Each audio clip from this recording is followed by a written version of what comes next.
Hey folks. In a video I recently made about the lore of Skyward Sword's famous locations, I obviously had to do a lot of research and revisiting that game. It reminded me just how amazing Skyward Sword's story is. We play through the origin story of the Legend of Zelda, back in a time before the Kingdom of Hyrule was even established. This game explains a lot of things throughout the series. The origin of evil, the beginnings of Hyrule as a kingdom, but the thing that always captures me the most in this game is the story of how the Master Sword was created.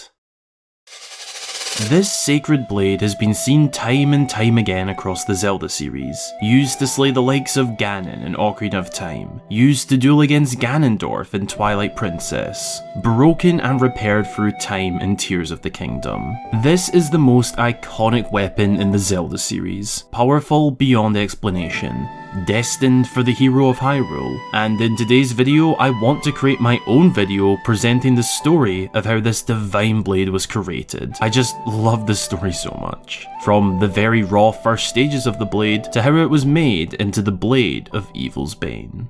Be sure to go and grab yourself a delicious snack and drink, folks. Send a photo of you watching with them for a chance to be featured right here. Like and subscribe if you haven't already, and let's get into this one.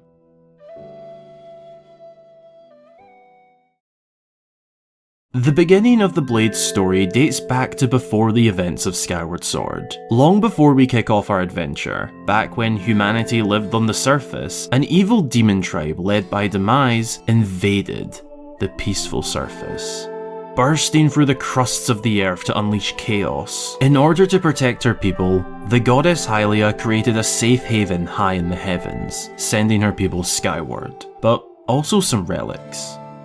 Not only was the sacred Triforce sent to the heavens, but also a blade known as the Goddess Sword. Both were secured within the giant goddess statue. This was also sent to the heavens to keep out of reach from the evils on the surface. Not too far into the story we play, following the wing ceremony, Princess Zelda is swept into the abyss down below after being caught in a tornado. Link is fortunately recovered after also losing his bearings, though he must take a rest. And during that rest, a voice calls out in his sleep. Fi calls out to Link, waking him up in the middle of the night to follow. Link is woken by this mysterious purple figure who leads him to the goddess statue. It's within here that we first see what would go on to become the Master Sword. This is where Link draws the Goddess Sword. He is the chosen hero, and this is explained to him by Fi, as well as his quest to go and rescue Zelda as Headmaster Gaepora joins them within the statue. Following this, Link sets off on his big quest to venture the surface. This first half of the story takes him through the first few dungeons, all using the Goddess Sword. However, it's in the second half of the story that the blade begins to change. The second half of the story sees Link seeking out 3 sacred flames. This is in order to purify and upgrade the Goddess Sword, as in order to access the Gate of Time at the Sealed Temple, Link must have the Master Sword. The first flame sought out is Farore's Flame, located within the ancient Cistern dungeon, protected and looked over by the sacred dragon Faron. The process of upgrading the blade is intense. Link holds the Goddess Sword out and allows the bright green flame to become one with the blade. This doubles the damage dealt by the blade, and also gives it a slightly new look and name. From here, it's known as the Goddess Longsword, but this is just one of 3 sacred flame upgrades. The next is Nehru's Flame, found on the sand ship and looked over by the sacred dragon Lanayru. The same process is repeated, and the Goddess Longsword is upgraded into the Goddess White Sword. Another slightly new look, and some new abilities this time, such as enhancements to the dowsing tool, allowing Link to search for rupees, treasure, gratitude crystals, and goddess cubes with the blade. The third and final flame upgrade is Din's Flame, located deep within the Fire Sanctuary, looked over by the sacred dragon Eldin. This is one of the most significant upgrades and moments in Zelda lore. This upgrade turns the Goddess White Sword into the Master Sword, tripling the strength, giving it the power to repel evil, as well as create and use the new Gate of Time in the Sealed Temple.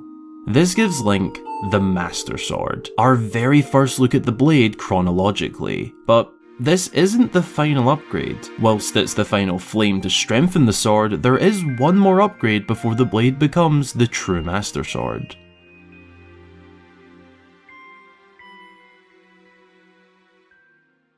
Once Link ventures through the newly accessible Gate of Time, back into the past to meet Princess Zelda, who sealed herself in this time, with the power of the Triforce and presence of the goddess, Zelda gives the Master Sword her divine blessing, turning the blade into the true Master Sword. A blade now capable of defeating Demise. This is now the same blade that we find across the rest of the series. But just how has this one sacred blade made its way through time? Across thousands of years, multiple adventures against many foes? Well, that is shown to us at the end of the game.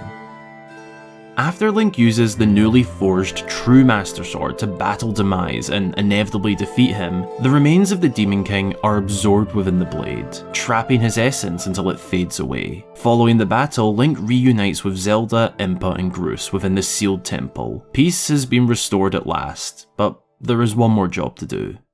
Lay the blade to rest. It's here that Fi informs Link that despite their grand adventure together, it's time for them to part. Fi, who was essentially a robot to speak to with when we first met them, has gone on to become a true companion to Link, but it's here the pair must part.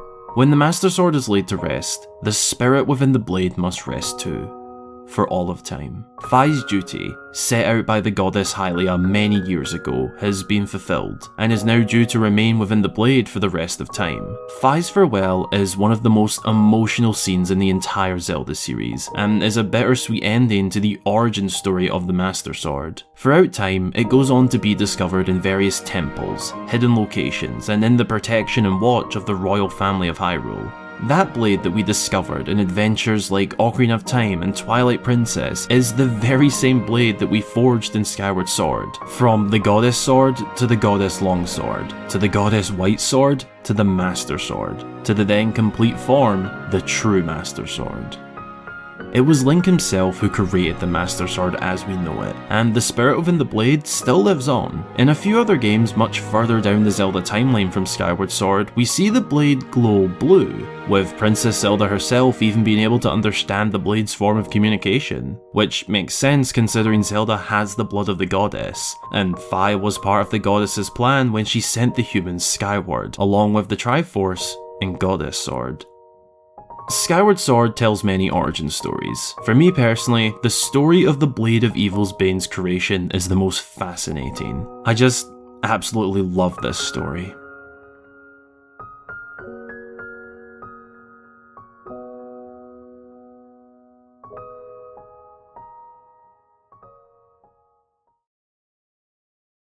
Thanks a ton for watching. I really hope you enjoyed, and if you did, then dropping a cheeky wee like down below, as well as subscribing if you're new around here, would be massively appreciated.